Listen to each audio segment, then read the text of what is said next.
আরে ভাইয়া ঝাল একটু কম দিয়ে না, আমার ছেলে ঝাল খেতে পারে না। ঠিক আছে আপা, মা আমার জন্য, আমি কি তোকে খেতে বলছি নাকি? বেশি কথা বলবি না। আরে দিদি কয় প্লেট দেবো? 2 প্লেট দেন। ঠিক আছে এই নেন।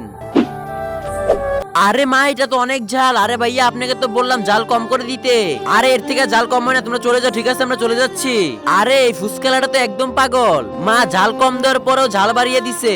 আরে আমিও তো একদিন মাকে বলেছিলাম, আরে মা ঝাল কমিয়ে দে, অনেক ঝাল লাগতেছে আমার। আরে তোকে তো আরো ঝাল খাওয়াবো আমি। তুমি যদি এই ছবিটাকে ঘৃণা করো, আল্লাহর এই সুন্দর ছবিটাকে ভালোবাসো, ভিডিওতে একটা লাইক করে চ্যানেলটাকে সাবস্ক্রাইব করে দাও। তুমি যদি লাইক সাবস্ক্রাইব কিছু না করো, আমি ভাববো তুমি শয়তানকে ভালোবাসো। আরে ভাই আমার ছেলের জন্য জামা দেখান। আরে মা কালকে তো আমিও পার্টিতে যাবো, আমার জন্য একটা নতুন জামা নেও না।